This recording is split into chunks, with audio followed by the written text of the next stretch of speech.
Hello mic, ഇന്ന് പിന്നെ നമ്മള് വാവിന്റെ പെങ്ങളെ കല്യാണമാണ്. എല്ലാ കല്യാണത്തിനും പോയാലും ആദ്യം നമ്മൾ ഫുഡിന്റെ കാര്യങ്ങളെ കാണിച്ചു. ഈ കല്യാണത്തിന് നമ്മൾ ഫുഡിന്റെ കാര്യങ്ങളെ കാണിച്ചു തരുന്നില്ല. ഇതാണ് പിന്നെ നമ്മള് വാ പിന്നെ പുതിയ പെണ്ണുങ്ങാട്ടിനും സുന്ദരനായി. ഇത് സംഭവം ഒന്നും ജുനൈദിനെ ഏതോ കുട്ടി ഇൻസ്റ്റാഗ്രാം ഐഡി ചോദിച്ചു, അത് പൂക്കിയാതിരി തരുമോന്ന് ചോദിച്ചാണ്. പുതിയതിനെ ഒരു ഗിഫ്റ്റ്, ആ ഗിഫ്റ്റ് തുറന്നപ്പോ ഒന്ന് കരഞ്ഞു പോയി. അത് ഒപ്പിയെടുക്കുന്ന ക്യാമറമാനെ കണ്ടോ?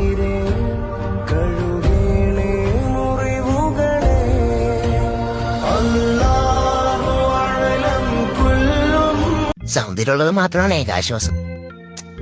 പക്ഷെ അതുകൊണ്ട് മാത്രം കാര്യമില്ലല്ലോ.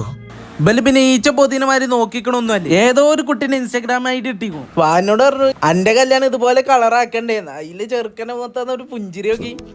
സ്കൂളിൽ പഠിക്കുമ്പോ തൊട്ടുള്ള ആഗ്രഹമായിരുന്നു ഒരു പെണ്ണിനെ പ്രേമിച്ചു കിട്ടണമെന്നുള്ളത്. പക്ഷെ എനിക്കിഷ്ടമുള്ള പെണ്ണുങ്ങളൊക്കെ എന്നെ ഇഷ്ടമല്ല എന്ന് പറഞ്ഞപ്പോ ഞാനൊക്കെ തകർന്നു പോയിരുന്നു. ഇത് പിന്നെ ഇങ്ങനെ ഒരു ടീം. കല്യാണ വീടായാലും മരണ വീട്, ബസ് മുഖ്യം. ബസ് ഇല്ലാത്തൊരു കളിയില്ല. ഈ നിഷ്കളങ്കമായ മുഖത്തേക്കൊന്ന് നോക്കണം ഈശ്വര, എന്തൊരു ചൈതന്യം. എന്നാൽ ശരി, അസ്സലാമു അലൈക്കും. വീഡിയോ ഇഷ്ടപ്പെട്ട ഫോളോ ചെയ്യുന്ന വീഡിയോ കമന്റ് ചെയ്തോണ്ട് വാക്കി പിന്നെ